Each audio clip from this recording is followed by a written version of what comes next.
Bien, mesdames, messieurs, j'ai souhaité donc à l'issue de ces 3 jours en Argentine pour une visite bilatérale à l'invitation du président Macri puis ce G20, rendre compte des quelques éléments qui me paraissent le plus importants.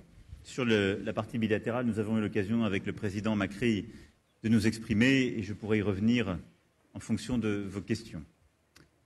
Je veux ici souligner combien ce G20 se tenait dans un contexte particulier où le multilatéralisme, alors qu'il est sans doute plus important que jamais quand on regarde les sujets commerciaux, climatiques et les grandes transformations qui sont devant nous, le multilatéralisme donc traverse une véritable crise et est bousculé par des tensions multiples. À cet égard, ce G20 a permis des échanges intenses sur plusieurs sujets d'importance et a permis d'obtenir des résultats concrets. Sur le commerce, nous avons acté, comme j'en avais exprimé le souhait fin mai dernier à Paris à l'OCDE, un agenda de réforme de cette organisation en fixant une échéance pour le prochain G20 en juin au Japon, une méthode, et les ministres de l'économie et des finances auront donc un travail intense à poursuivre dans les prochains mois.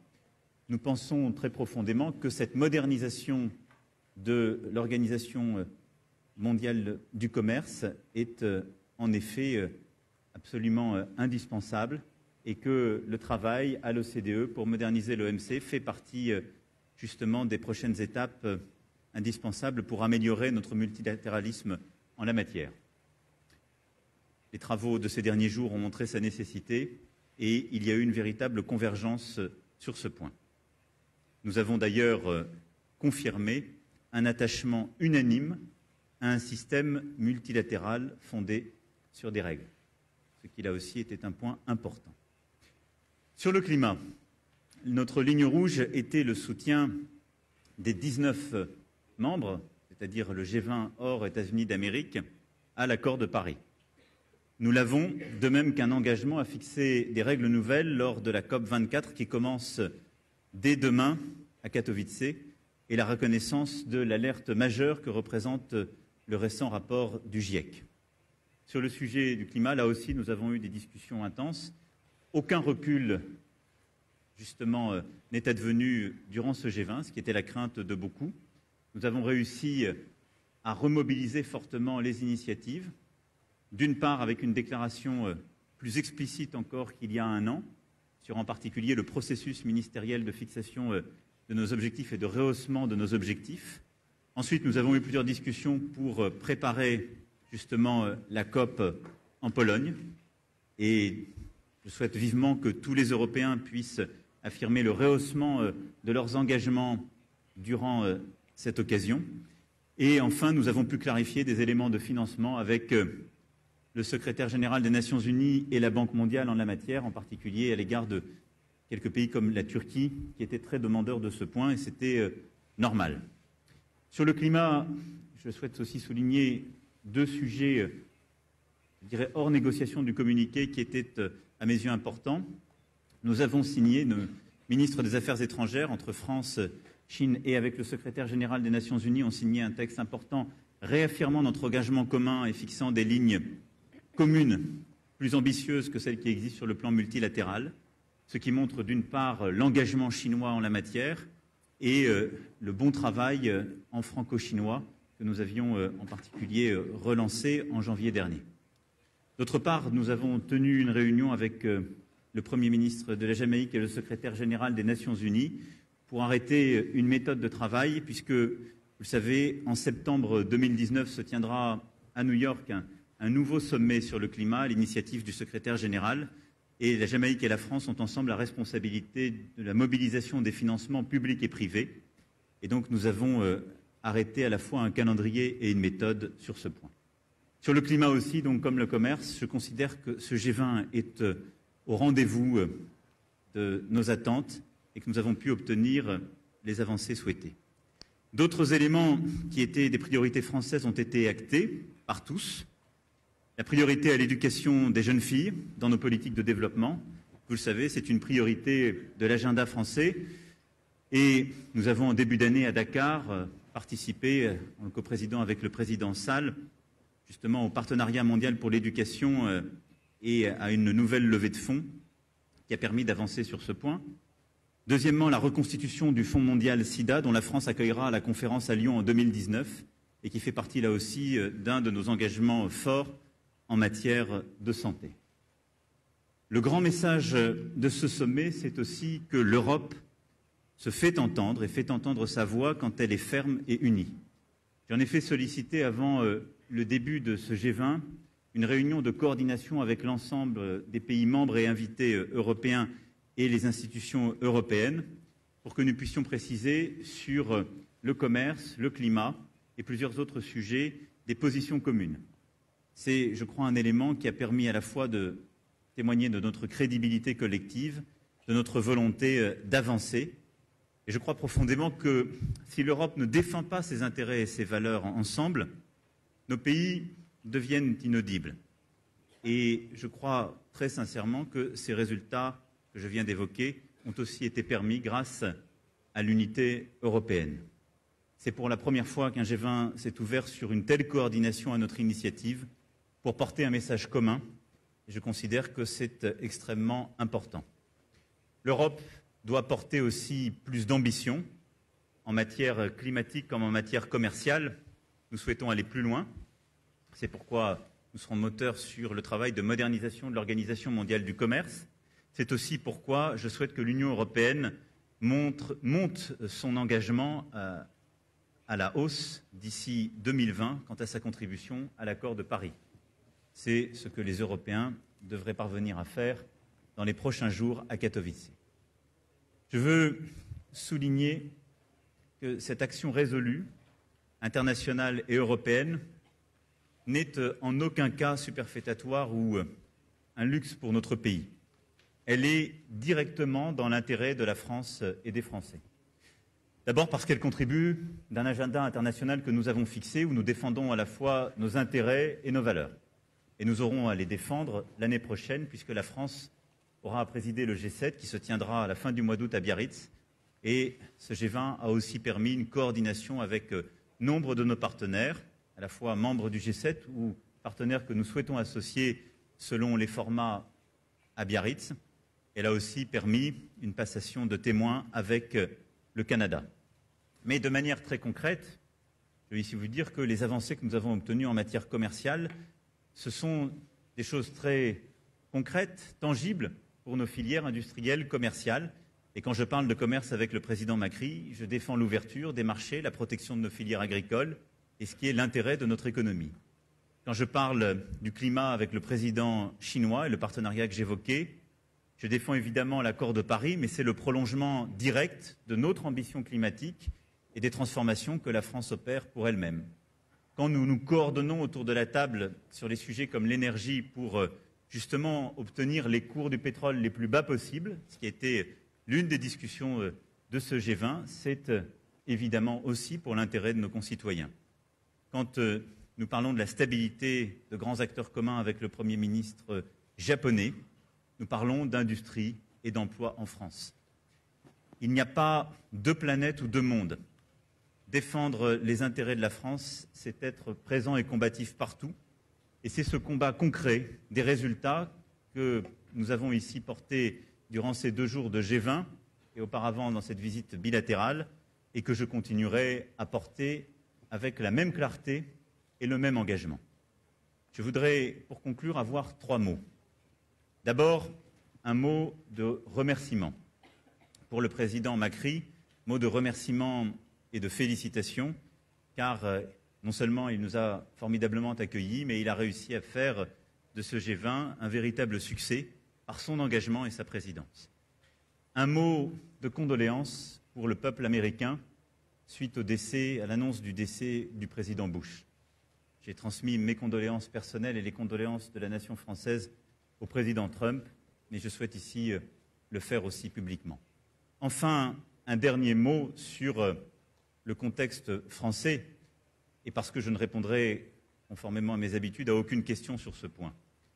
Ce qui s'est passé aujourd'hui à Paris n'a rien à voir avec l'expression pacifique d'une colère légitime. aucune cause ne justifie que les forces de l'ordre soient attaquées, que des commerces soient pillés, que des bâtiments publics ou privés soient incendiés, que des passants ou des journalistes soient menacés ou que l'Arc de Triomphe soit souillé. Les coupables de ces violences ne veulent pas de changement, ne veulent aucune amélioration, ils veulent le chaos. Ils trahissent les causes qu'ils prétendent servir et qu'ils manipulent. Ils seront identifiés et tenus responsables de leurs actes devant la justice.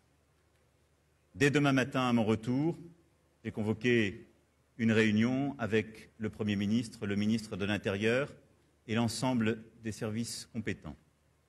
Je respecterai toujours les contestations. J'entendrai toujours les oppositions. Mais je n'accepterai jamais la violence. Je vais maintenant répondre à vos questions. Bonjour Monsieur le Président, Mathieu Coache, BFM TV. Je vais quand même me permettre de vous reposer une question. Devant la communauté française de Buenos Aires, vous avez dit qu'il n'y aurait pas de recul de votre politique. Les Français veulent savoir quelle sera votre réponse pour mettre fin à cette crise qui continue. Je viens d'apporter la réponse. Prendre une autre question. Et bonjour Monsieur le Président, Loïc Signor pour CNews, et je me permets de continuer la question de Mathieu Coache. Là, vous n'avez pas réussi à convaincre tous vos partenaires autour de la table lors de ce G20, y compris Donald Trump, le président des États-Unis. Et pour cause, il y a différentes visions de ce monde et elles s'expriment aussi dans la rue chez nous en France. Est-ce qu'il ne faut pas quand même apporter une réponse politique? Est-ce qu'il y a une réponse politique à ces contestations d'une part de l'Atlantique et de l'autre en France et aux États-Unis? Est-ce que ce n'est pas compliqué pour vous aujourd'hui de sortir de cette impasse au niveau national et international? Avec Donald Trump, nous avons véritablement obtenu un accord. Les États-Unis d'Amérique ont accepté un texte sur le multilatéralisme clair et un multilatéralisme respectant les règles internationales.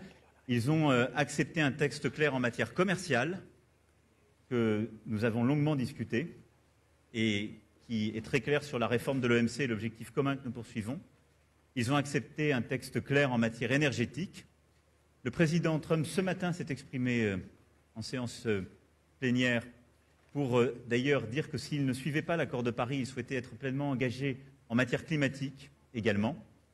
Et comme à Hambourg, et de manière non surprenante, ils n'ont simplement fait que réitérer le fait qu'ils n'étaient plus dans l'accord de Paris. Donc je considère au contraire que ce G20, les discussions que nous avons eues, comme celles que nous avions eues longuement ensemble en marge des cérémonies du 11 novembre, eh bien, permettent justement de construire des consensus et, quels que soient les désaccords qui peuvent exister sur certains sujets, de construire une voie commune. Et nous sommes en train de le faire, et je considère à cet égard que le G20 y a apporté une réponse. Pour le reste, j'ai déjà répondu.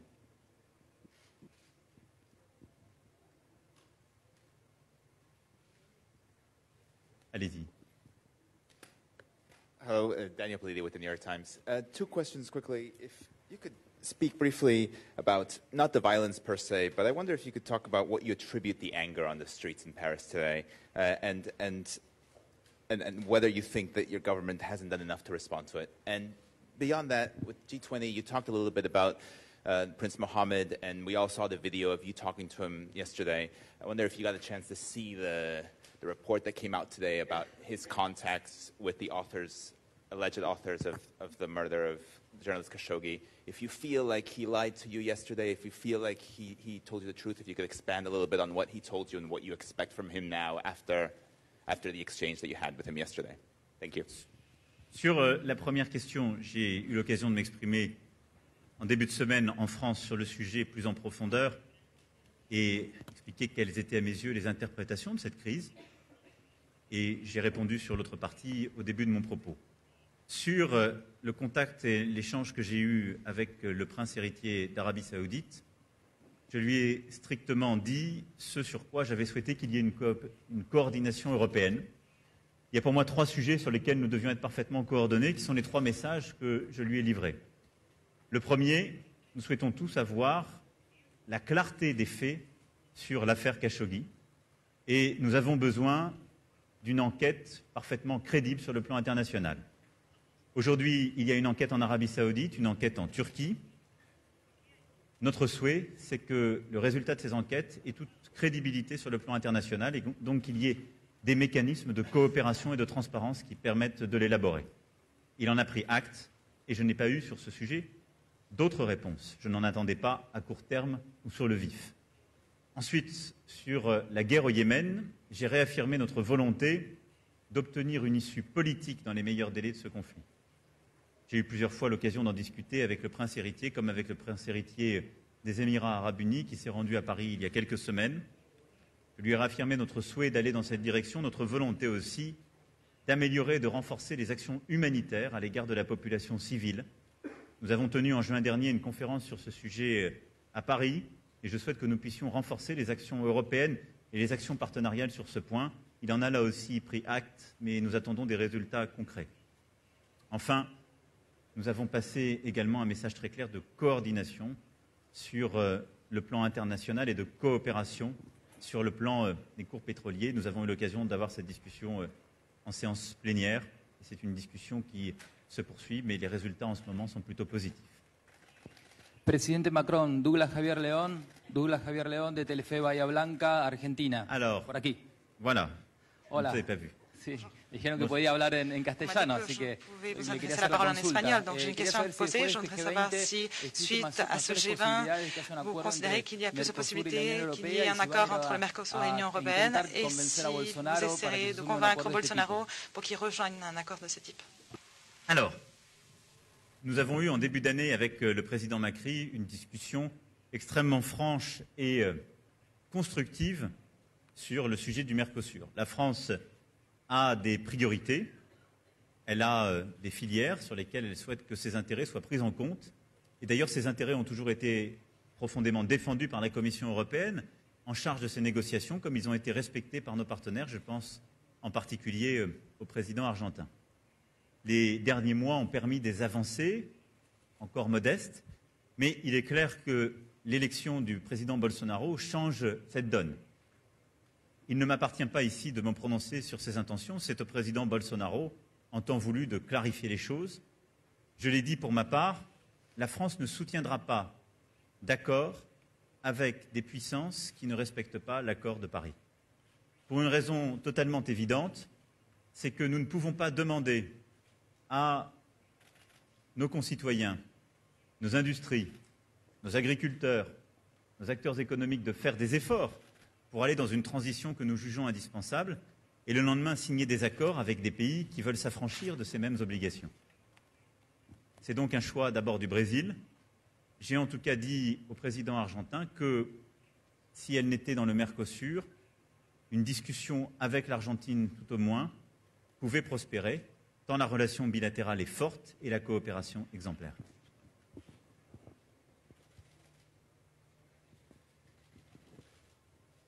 Bonjour Monsieur le Président, Fabrice Naudet-Langlois du Figaro. Est-ce que vous pouvez nous en dire un petit peu plus sur ce sujet qui intéresse les Français, mais pas seulement, sur le pétrole? Vous avez dit que vous aviez eu une discussion de coordination. Qu'est-ce que vous ont dit les grands producteurs que sont les États-Unis, la Russie, l'Arabie Saoudite? Est-ce qu'elles ont pris des engagements sur des quotas de production ou pas? Est-ce que vous pouvez nous en dire un peu plus? Merci. Vous avez raison de dire que ça intéresse au premier chef nos concitoyens, parce que c'est exactement ce que nous avons pour l'essentiel subi ces derniers mois, une augmentation forte des prix pétroliers. Ce dont nous avons besoin, c'est de maintenir des prix raisonnablement bas et de réduire la volatilité. Parce que je le rappelle, il y a 3 ans, nous avions des prix extrêmement bas, on l'a aujourd'hui oublié, mais lorsque ces prix plongent à la baisse, il y a aussi des conséquences qui nous touchent directement sur nos industries, les difficultés que tout le secteur parapétrolier et l'industrie qui lui est liée. La crise, par exemple, qu'une entreprise comme Vallourec avait eu à connaître autour de l'année 2015 était liée à ce moment-là à des prix du pétrole qui étaient très bas et qui s'étaient effondrés et qui avaient conduit à la fin de toutes les extractions. Nous avons réaffirmé une volonté qui est de maintenir des prix un peu en dessous de ce qu'ils sont aujourd'hui, mais relativement bas et stables. Nous avons un accord complet avec les États-Unis d'Amérique sur ce point. J'avais longuement échangé avec le président Trump le 11 novembre sur ce point. Nous l'avons réévoqué lors du dîner hier soir ensemble, et c'est ce que nous avons ensemble défendu. Il est clair que d'autres pays aujourd'hui cherchaient une coordination à la hausse, mais j'espère que les échanges que nous avons eus en marge de ce G20 qui n'est pas un lieu, je dirais, officiel et une place de marché pour la fixation des cours. Mais j'espère que la dynamique de discussion que nous avons eue et la clarté des propos et de l'engagement clair qui a été l'engagement, le nôtre et l'engagement américain, aura permis de passer des messages utiles. L'évolution de ces dernières semaines va en ce sens et est favorable, puisque nous avons observé une véritable baisse des cours et elle est en train de commencer à être répercutée à la pompe. Et donc je souhaite qu'elle puisse se poursuivre et que nous ayons ensuite un véritable élément de stabilité. En tout cas, les discussions ont été en ce sens et ont été plutôt constructives. Bonjour, Monsieur le Président, Hans van der Burchat de Politico. Est-ce que vous avez pu parler avec le président Donald Trump sur les relations bilatérales commerciales entre l'Union européenne et les États-Unis sur cet accord de juillet pour maintenir en fait la situation comme elle est maintenant, ou est-ce que vous êtes préoccupé que les droits de douane contre les voitures, etc., puissent arriver? Et particulièrement quand je suis allemand, une question sur la relation franco-allemande dans ce contexte. Est-ce que vous êtes inquiété que les Américains puissent tenter de diviser l'Union européenne en disant qu'on va mettre soit des droits de douane contre les voitures allemandes ou soit attaquer le marché français ou demander d'inclure des produits agricoles dans les négociations avec les États-Unis? Merci. Nous avons eu l'occasion d'échanger, en particulier hier soir, puisque nous avons eu une discussion durant le dîner avec le président Trump et la chancelière Merkel sur ce sujet, entre autres. Les arguments sont connus et les positions le sont aussi. Notre souhait est que nous puissions justement trouver une issue favorable. Considérons qu'il n'y a pas aujourd'hui de discrimination tarifaire ou de barrières qui créent des biais entre nos économies. Et que si les analyses ne sont pas convergentes, elles peuvent conduire à apporter des corrections marginales sur ces points. Et ça a été rappelé et répété. Les déclarations du président Trump sur le sujet que vous évoquez ne m'ont pas échappé. Elles lui appartiennent. Et instruit par l'expérience, je me garderai bien de vous dire qu'avec la chancelière Merkel, nous l'avons convaincue. Néanmoins, il y a des discussions qui ont été entamées, en effet, à l'été dernier, par le président de la Commission européenne, qui a, comme vous le savez, la compétence en matière commerciale. Elles se sont aussi poursuivies en marge de ce G20. Elles se poursuivront, je l'espère. Notre souhait est que nous puissions clarifier les choses et là aussi aller d'une part vers une désescalade et d'autre part vers une meilleure coopération internationale. Je crois ici pouvoir le dire, les déficits commerciaux qui peuvent exister ne sont pas liés, côté européen comme américain, à des problèmes de barrières tarifaires aujourd'hui. Ils sont liés soit au comportement, à l'organisation de nos filières, soit à une plus grande compétitivité des uns ou des autres. Et je le dis alors même que la France a un déficit commercial qui est lié à ce manque de compétitivité, à aussi sa spécialisation sectorielle, ce qui est quelque chose que nous sommes en train d'essayer de corriger, mais je ne pense pas que ce soit une politique commerciale plus agressive qui puisse résoudre le problème de la France. Il en est de même, à mes yeux, pour les États-Unis d'Amérique. Donc mon souhait est que nous puissions trouver une issue dans la coordination et la négociation sur ce point, et c'est ce que nous avons encore plaidé. Maintenant, je ne sais pas vous dire ce que les États-Unis choisiront ou décideront de faire. J'ai néanmoins cru comprendre de l'organisation américaine qu'il y avait des sujets de compétence entre le président et le Congrès et que ça dépendait aussi des secteurs et il fallait que l'intérêt de la nation soit en jeu, ce qui n'est pas vrai de tous les secteurs économiques non plus. Voilà. Mais je pense que le dialogue régulier comme nous l'avons, la capacité que nous avons justement à avoir, à démystifier les choses, à essayer de parler de manière concrète, est pour moi très importante et j'espère nous met dans un chemin de coopération efficace.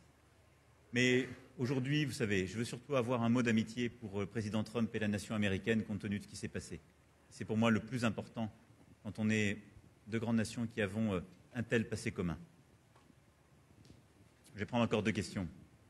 Bonjour, Jean-Rémy Baudot pour la Radio Europe 1 à Paris. Vous avez reçu de nombreux chefs d'État le 11 novembre au pied de l'Arc de Triomphe. Vous avez dit il y a quelques instants que ce lieu avait été souillé. C'est évidemment un symbole très fort. Est-ce que vos partenaires ici, certains étaient sur place le 11 novembre, vous ont fait part de leurs inquiétudes sur les tensions sociales en France? Et par ailleurs, puisque ce G20 était très protégé, comme la plupart des G20, est-ce que vous n'avez pas l'impression que c'est le signe d'une certaine déconnexion entre le peuple et, ou en tout cas d'une difficulté de dialogue entre le peuple et les dirigeants? Et je l'ai dit, moi, mon souhait, c'est que ce dialogue, justement, puisse être le plus efficace possible. Il peut l'être si d'abord on explique en quoi ces sommets, ces discussions, ces coordinations entre chefs d'État et de gouvernement permettent d'avoir des résultats concrets.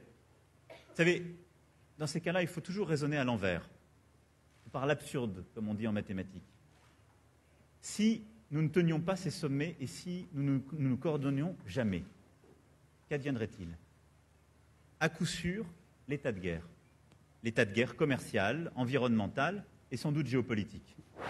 Donc on peut instruire en quelque sorte ce procès en inutilité collective de ce dialogue international dans tous les sujets. Ce que je sais juste, c'est qu'un monde a existé où ces sommets n'existaient pas, où ces coordinations n'existaient pas. Ce monde-là était fait de beaucoup plus de conflictualité et de guerre, et donc je pense qu'il faut à chaque fois faire la pédagogie, rappeler l'importance de cela. Je l'ai fait de manière concrète en parlant de commerce, de pétrole, d'industrie, de nos industries et de nos emplois en France, ou d'environnement, c'est notre quotidien, vous savez. Et donc, la France, c'est à peu près 0,9% des émissions mondiales. Nous, on doit faire notre travail, mais si on ne convainc pas nos partenaires, si on n'a pas ce travail qu'on fait avec la Chine de manière constante, depuis la COP de Paris. Vous savez, la COP de Paris a été un succès parce qu'on a eu vraiment l'accord de beaucoup d'autres, mais parce que le président Hollande, à l'époque, a réussi à construire ce partenariat avec plusieurs autres, dont le président chinois. Si on ne poursuit pas ce travail, on n'arrive pas à changer le monde. Mais si la France réussit, parce qu'elle a un leadership environnemental, parce qu'elle dit l'environnement, c'est notre quotidien, c'est tous les jours. Les gens qui meurent prématurément à cause de la pollution, ces transformations que nous subissons dans nos quotidiens, ce n'est pas le problème de quelques-uns ou un problème abstrait, c'est dès maintenant. Si parce qu'on fait ça, on arrive à convaincre d'autres partenaires, qui eux représentent une part considérable de ces émissions dans le monde, là on change les choses. Et c'est ce qu'on a fait concrètement par l'accord qui a été signé hier. Donc, c'est très lent, parce que ce sont des intérêts de pays qui bougent les uns avec les autres. Ça suppose du temps, énormément d'énergie, des textes qui sont parfois illisibles pour les uns et les autres lorsqu'ils sortent, parce qu'ils sont le fruit de compromis techniques.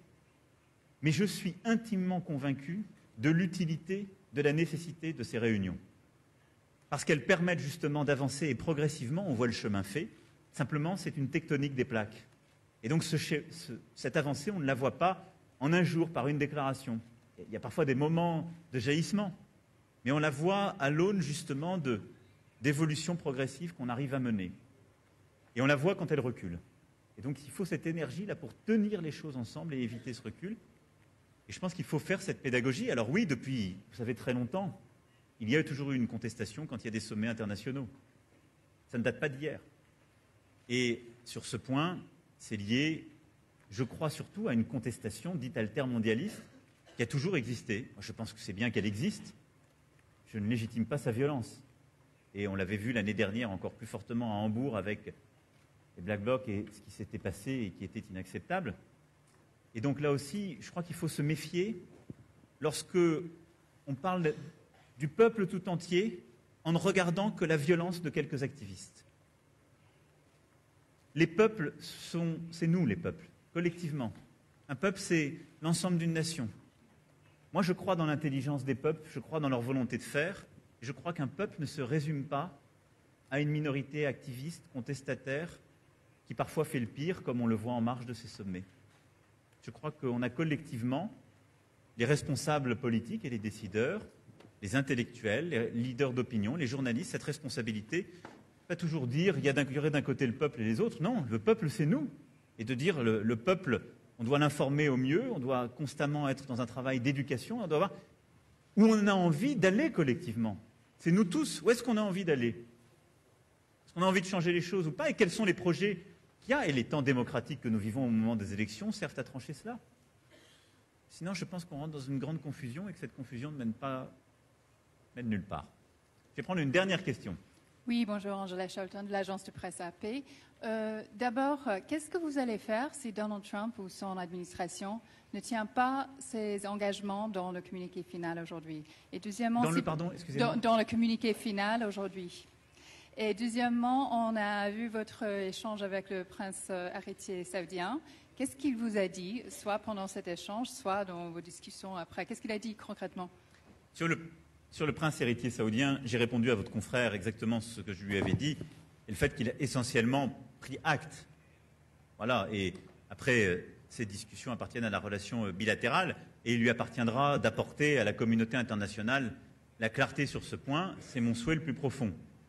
Et je pense qu'on a besoin de clarté sur ces éléments. Je ne me suis pas précipité après les événements pour prendre des décisions parce que je souhaitais comprendre les événements et parce que je considère que c'est ma responsabilité.